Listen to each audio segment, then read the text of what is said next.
I never thought I'd catch him. Not my husband, not Jason. The guy who kissed me good morning every day for 12 years, who made a point to remember my favorite coffee order, who still tucked my hair behind my ear when I wasn't looking.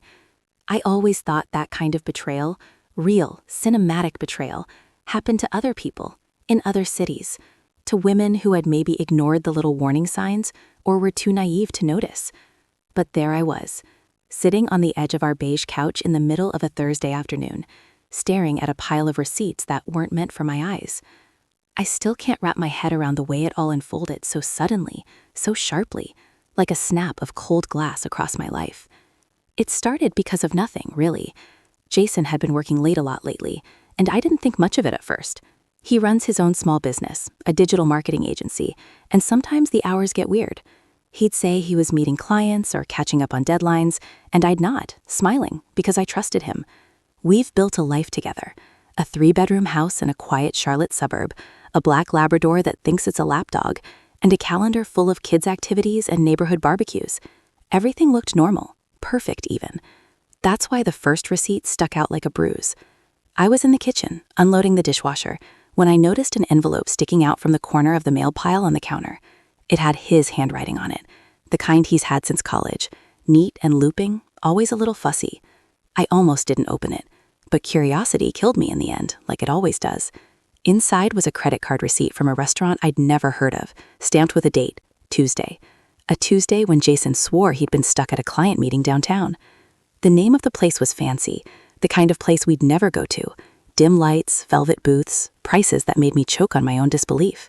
And next to it, in faint pencil, a total that didn't match any dinner we'd ever have together. Not just that, it wasn't even near the kind of restaurant we'd go to on a work night. My stomach dropped. I shoved the envelope into the top drawer of the kitchen island, trying to tell myself I was imagining things, that I'd misread it. But that tiny seed of doubt had already taken root, and my brain refused to let it die.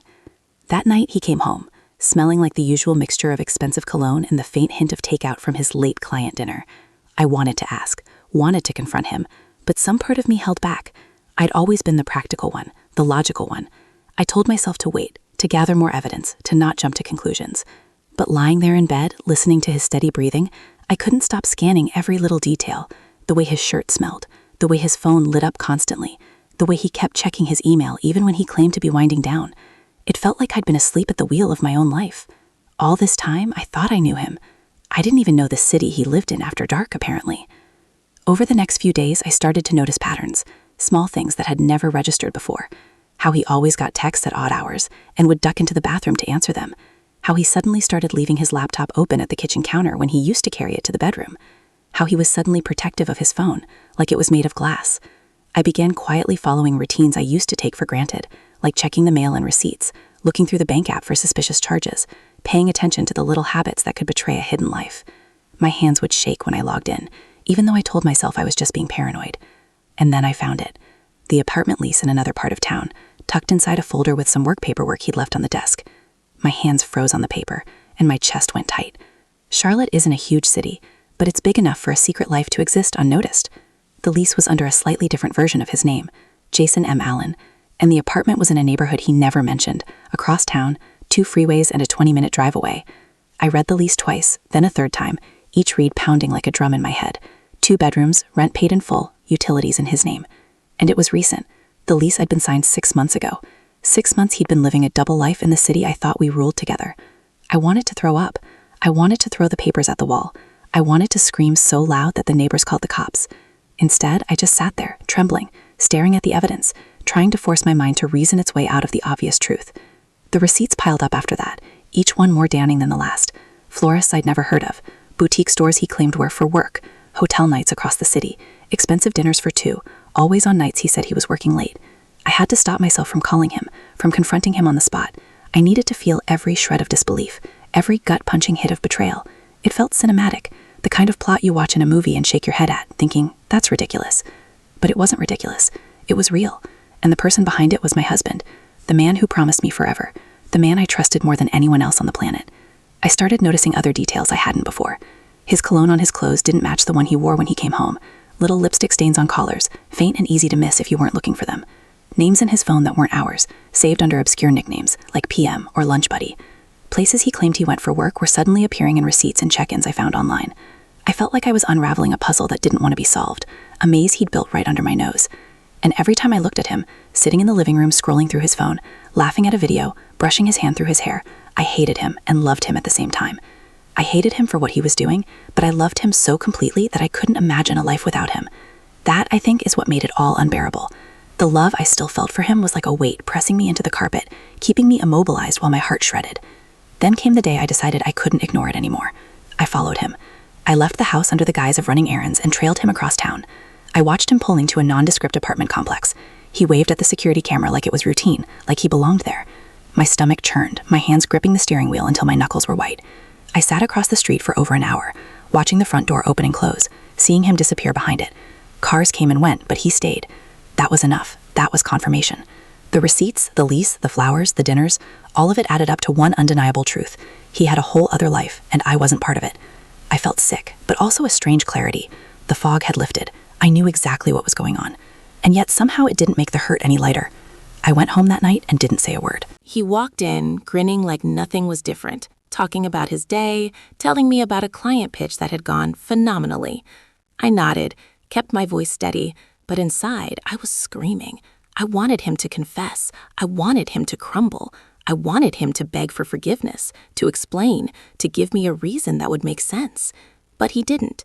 He just walked past me, poured himself a glass of wine, and leaned against the kitchen counter like our life hadn't just cracked wide open. I realized then that he wasn't going to admit anything. Not tonight, not ever. That realization hit harder than any evidence could. Evidence can be ignored, can be rationalized, but truth, the unspoken, living, breathing truth, hits you in the gut and refuses to let go. That weekend, I tried to act normal. I went grocery shopping, cooked meals, walked the dog, went to yoga, but everything felt surreal, like I was watching my life through a broken screen. Every laugh he shared with me, every casual touch, felt tainted. I caught myself replaying conversations in my head, wondering which moments had been genuine and which were just part of the lie. The whole world became a question mark, and I couldn't stop staring at it. Even when I closed my eyes at night, I saw those receipts, the lease, the dinners, the flowers, all of it playing like a film I couldn't escape. And each time, my heart sank a little deeper. By Monday, I had a plan. I wasn't going to confront him yet. I needed more, a final piece of proof that would make it undeniable, that would leave him no room for excuses. I started digging deeper, cross-referencing credit card charges, mapping his texts to his claimed meetings, tracing his GPS locations when I could. It felt like an obsession, like I was crawling through his life with a magnifying glass, trying to expose every corner, every hidden detail. It was exhausting, infuriating, heartbreaking. And through it all, he remained oblivious, or at least he acted oblivious. He'd smile, joke, ask about my day, and I would answer, my voice calm but hollow. Each smile I returned felt like betrayal against myself. The breaking point came on Tuesday. I was sorting through the mail again when I found another set of receipts in his jacket pocket, the kind he probably thought I'd never touch. Dinner at the same fancy restaurant, 2 tickets for a concert, a boutique hotel reservation for a weekend I thought we were going to visit my parents. And then, tucked beneath them, a gift receipt for a necklace. The price was obscene, and it was addressed to Emily R. I froze. The handwriting on the gift receipt was unmistakably his. My blood ran cold. Emily R. didn't exist in any part of my life, but she existed in his. She existed in my home's quiet moments, in the laughter that wasn't for me, in the whispered lies I had unknowingly swallowed for years. My hands trembled and my mind raced. I had to know everything, and I couldn't wait any longer. I packed a small bag and drove across town, following the directions on the lease. My heart pounded like a drum, each beat a countdown to the moment I would finally see the truth with my own eyes. I pulled up to the complex, parked a street over, and sat in the car, gripping the steering wheel until my knuckles were white. The address matched the lease, the apartment number matched the lease, and then I saw him, Jason, coming out of the building, holding a bottle of wine and flowers, dressed casually but impeccably and smiling. But it wasn't a smile for me. It was a smile for her, a stranger, laughing in his arms, a woman I had never met but would never forget. And in that moment, everything shattered. I didn't move. I couldn't. My chest felt like it had been stomped on. All the pieces I had suspected, all the evidence I had gathered, all the nights of gut-wrenching anxiety led to this single, undeniable, brutal truth. My husband had a whole other life across town, and I had just found the receipts. I sat in the car for what felt like hours, though it was probably only 20 minutes, just watching. They didn't notice me at first. Jason laughing, leaning toward her, brushing a stray strand of hair from her face. Every movement, every gesture was intimate, casual, like they'd been doing it forever. I had a front row seat to a life I wasn't allowed in, a life that existed in parallel to mine, hidden behind walls and locked doors. My hands gripped the steering wheel so hard it left impressions on my palms, but I couldn't look away. Part of me wanted to run, to slam the gas pedal and disappear, to erase the image from my mind before it carved itself into permanent memory. Another part, the cruel, obsessive part, couldn't move, couldn't tear my eyes away. I needed to see it. I needed to feel it. I needed to know exactly what I'd been blind to for so long. I thought about confronting him, barging into that apartment and screaming, crying, demanding answers, but my chest was too tight, my voice trapped somewhere between anger and disbelief. I imagined him turning, startled, trying to justify every lie, every secret dinner, every hotel night, every late-night text. And I knew, some part of me already knew, that whatever excuses he had would fall flat. They always do when you're caught in your own deception. And yet, I hesitated. I hesitated because I was scared.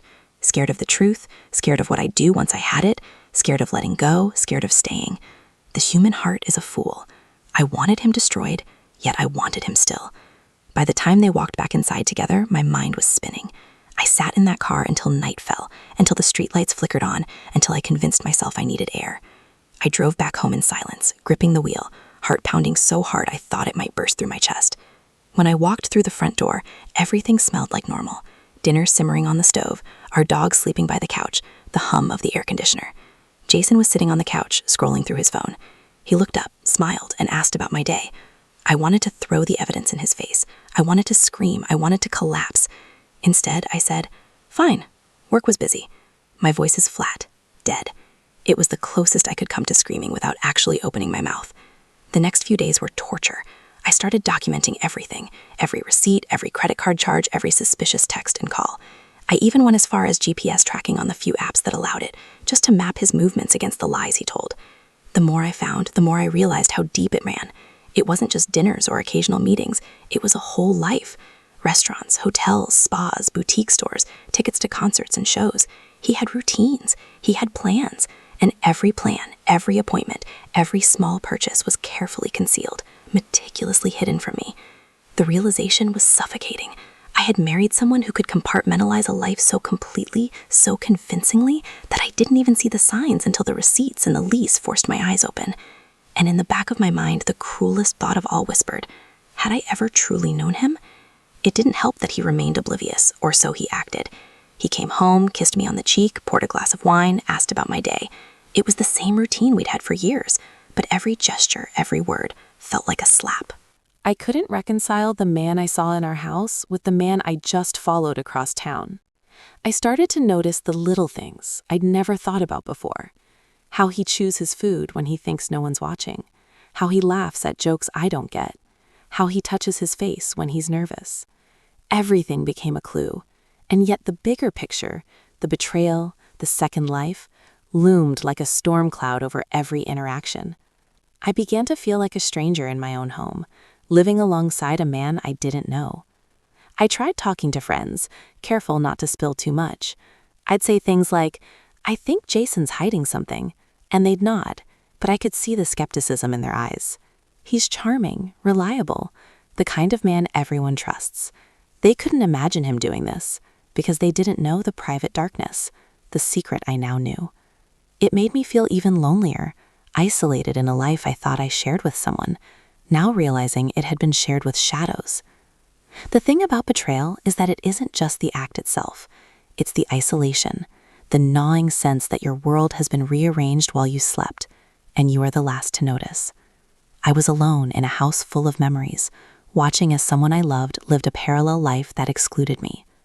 Then came the first time I almost confronted him.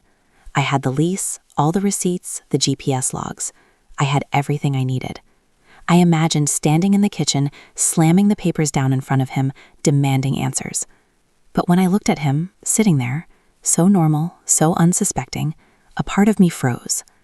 I realized I wasn't ready to hear the explanations, or the lies.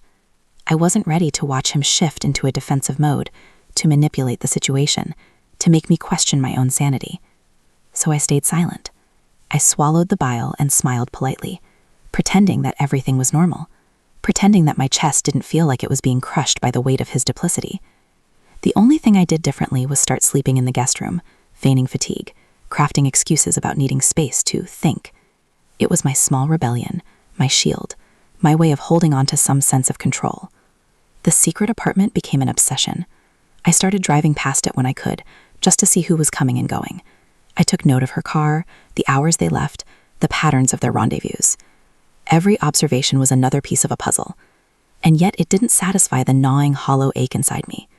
I started imagining conversations with her, imagining her as the villain in my life, though she was just a woman who didn't know she was stepping into a hurricane.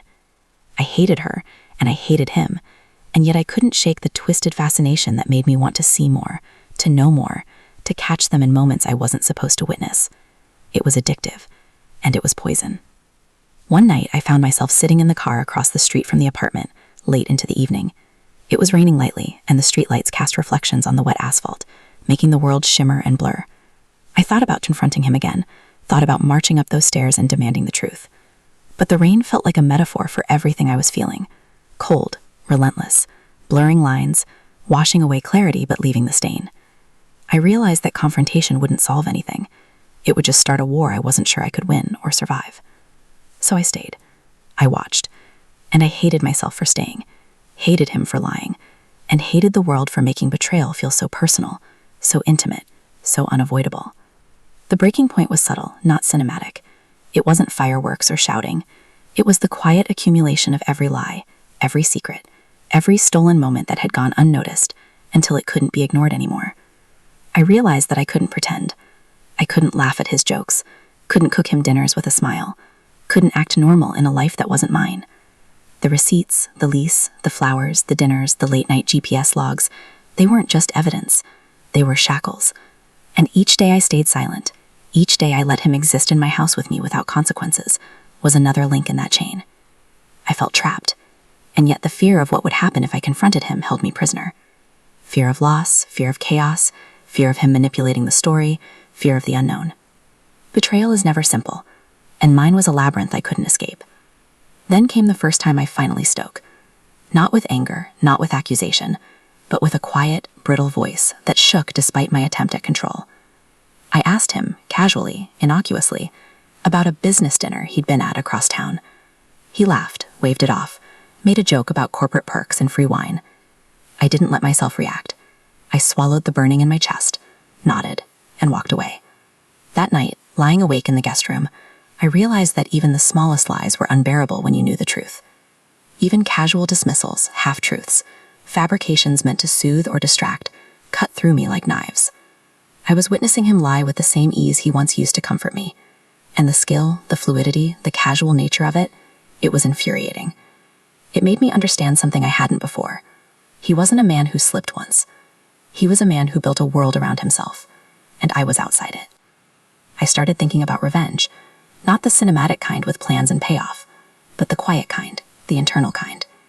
I imagined myself living my life without him, imagining confronting him in ways that weren't about shouting or tears, but about truth, about exposing everything in a way that left no room for denial. And yet every night I returned to the same pit in my chest, where love and hate collided, where the memories of our life together fought the reality of his other life. I realized that love doesn't always protect you from betrayal. Sometimes it makes the fall even harder because the betrayal cuts deeper into something you believed in so fiercely. I became hyper-aware of the world around me. Every detail in our house, every moment with him, became scrutinized. I could no longer enjoy our favorite diner, our dog's silly antics, the quiet Saturday mornings with coffee and newspapers. Everything was tainted.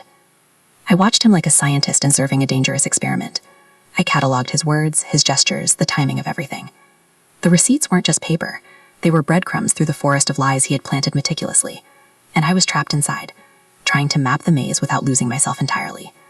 And the longer I stayed, the more I understood that confrontation wasn't just about anger. It was about survival. Survival of my own sanity, my sense of self, the pieces of life I still wanted to reclaim. It's a strange, cruel thing to love someone who has chosen a double life. You find yourself hoping, praying even, that there's a crack in the armor, that there's a moment when they'll see you, see everything they've done, and it will crumble. But the truth is, some people are capable of living entire lives in parallel, and the only way to stop it is to confront it, to strip away the lies, to face the chaos head-on. And I knew that day was coming. I didn't know when, I didn't know how, but I could feel it in the pit of my stomach, in the tightening of my chest, in the way the receipts, the lease, the GPS logs, the late-night texts, and the flowers haunted every corner of my life. The day I confronted Jason was coming, whether he liked it or not. I didn't sleep that night. I sat in the guest room, staring at the ceiling, imagining the confrontation, imagining the fallout, imagining myself finally taking a stand. I thought about leaving, about taking the dog, about packing a few things and disappearing into the night. But some part of me, maybe the part that still loved him, kept me tethered. I realized that this story wasn't just about betrayal anymore.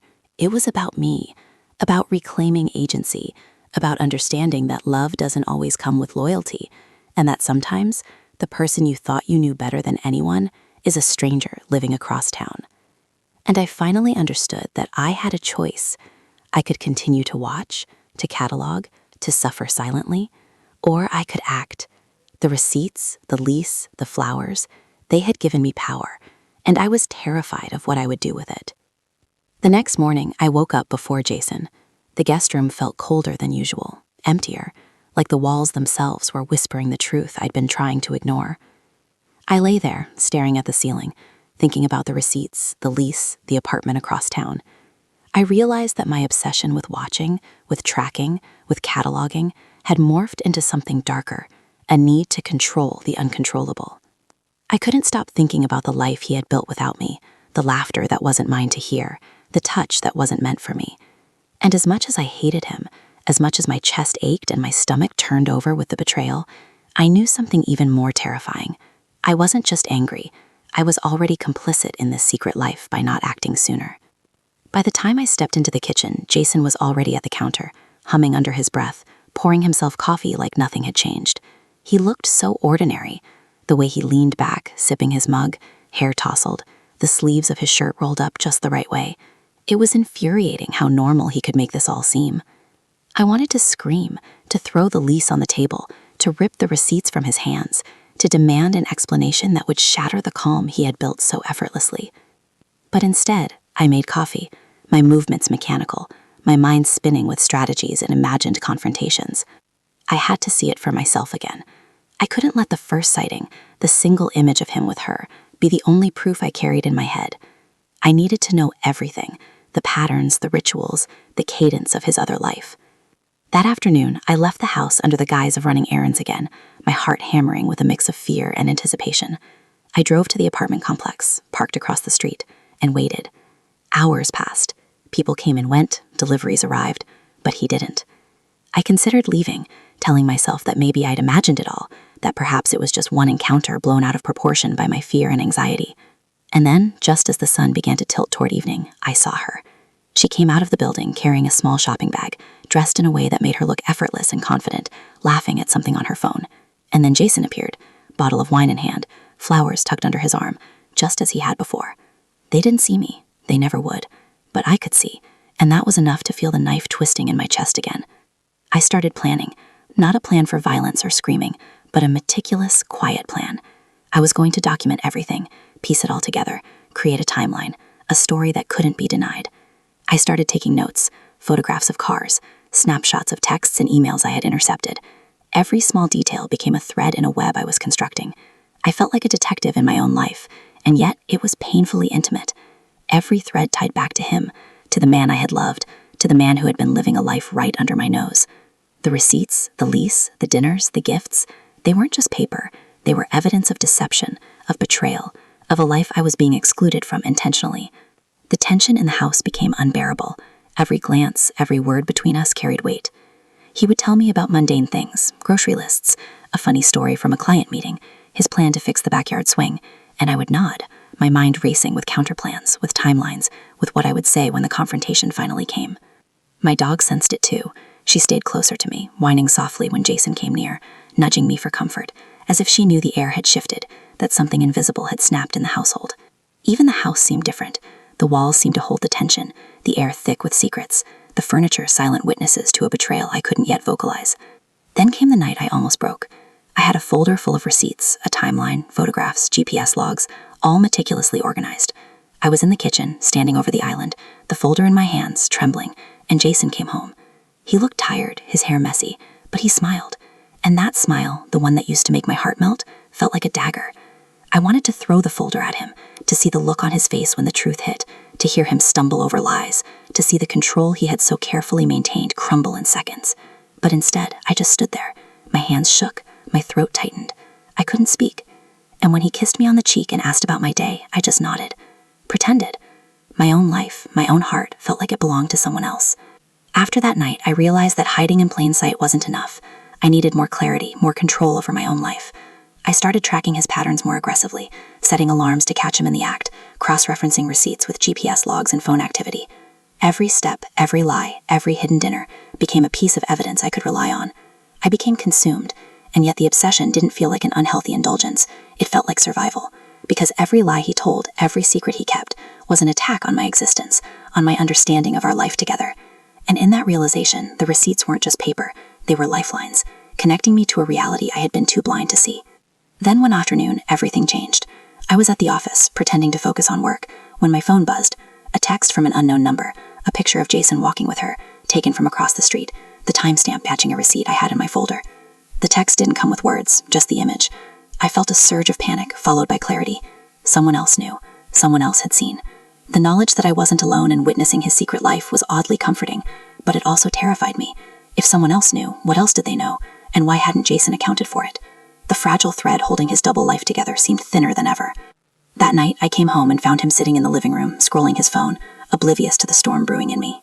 I set the folder on the coffee table, my hands trembling, and sat across from him. He looked up, curious. "What's that?" I wanted to answer calmly, logically. Evidence.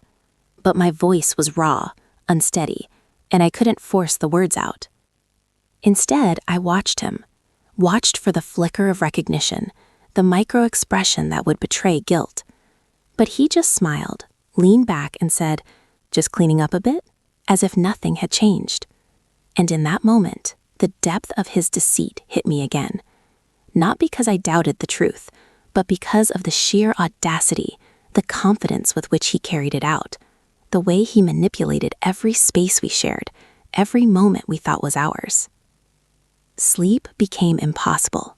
I would lie awake in the guest room, listening to the quiet hum of the air conditioner, thinking about him, thinking about her, thinking about the receipts, the lease, the flowers, the dinners, and the entire parallel life that had been invisible to me for months.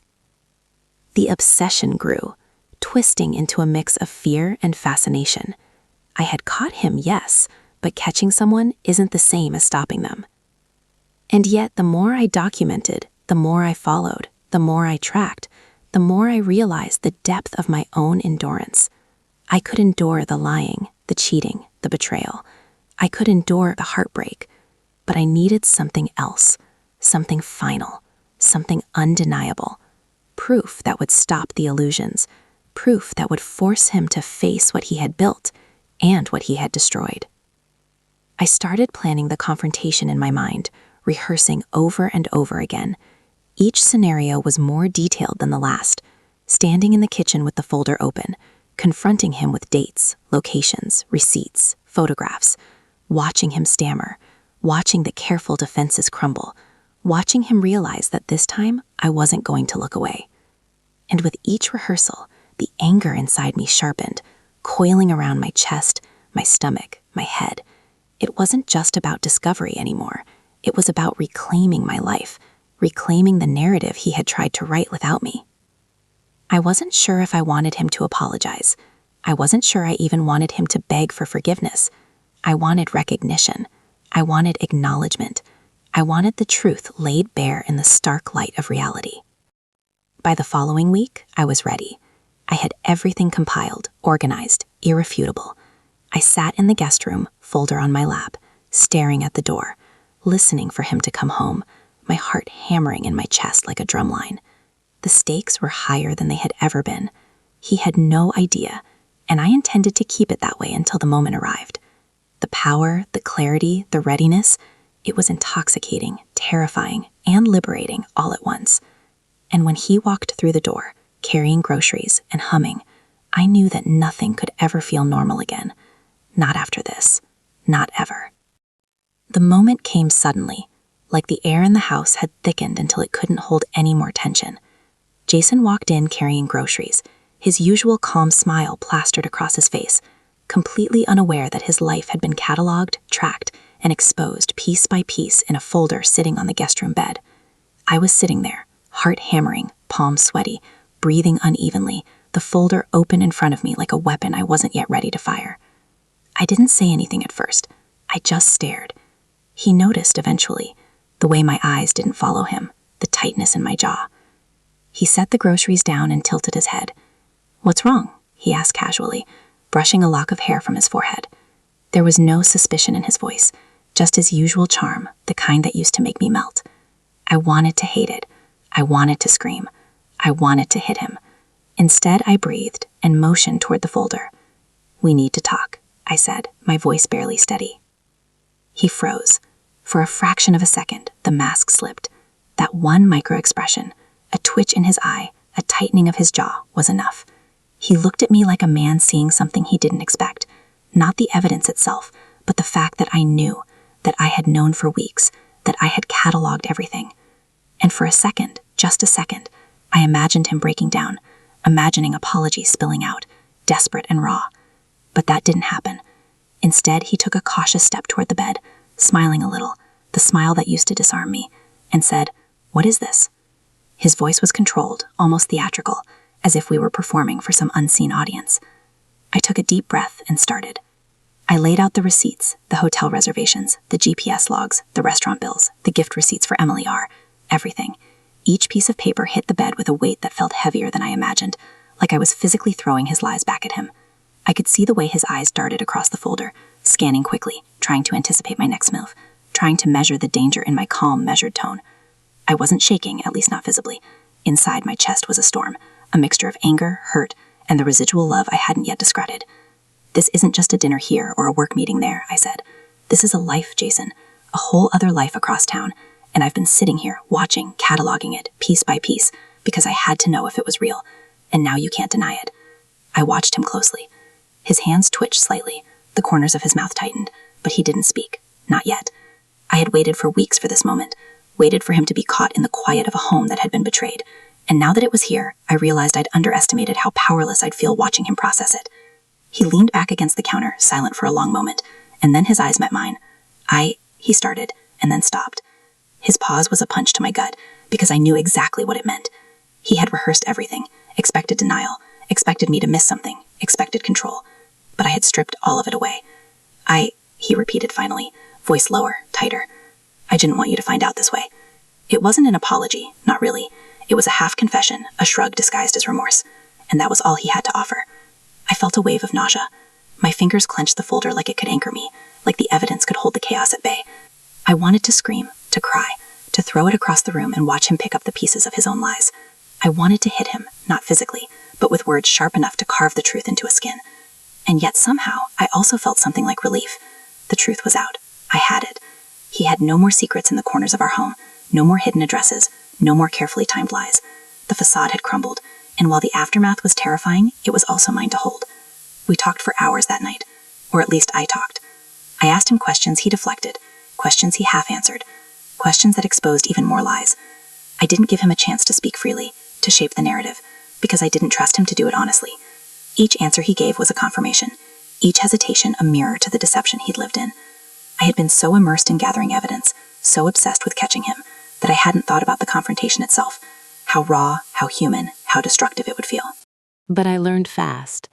Betrayal doesn't just break trust, it bends reality.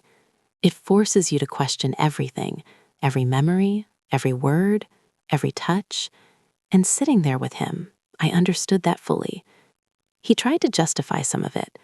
"It wasn't about you," he said, almost desperately. "It wasn't personal." But I had already stopped listening. I didn't care about the reasons. There were no reasons. There were only actions and consequences. And the consequence of his actions was a house full of pain, a marriage fractured beyond recognition, a trust that couldn't be repaired with half-hearted explanations or excuses. I realized with a clarity that frightened me that love doesn't automatically survive betrayal, not when the betrayal is as deliberate and as thorough as this. By the end of the night, we didn't hug, we didn't cry together, we didn't even sit side by side. We were two people in the same house, speaking the same language, sharing the same history, but existing in separate realities.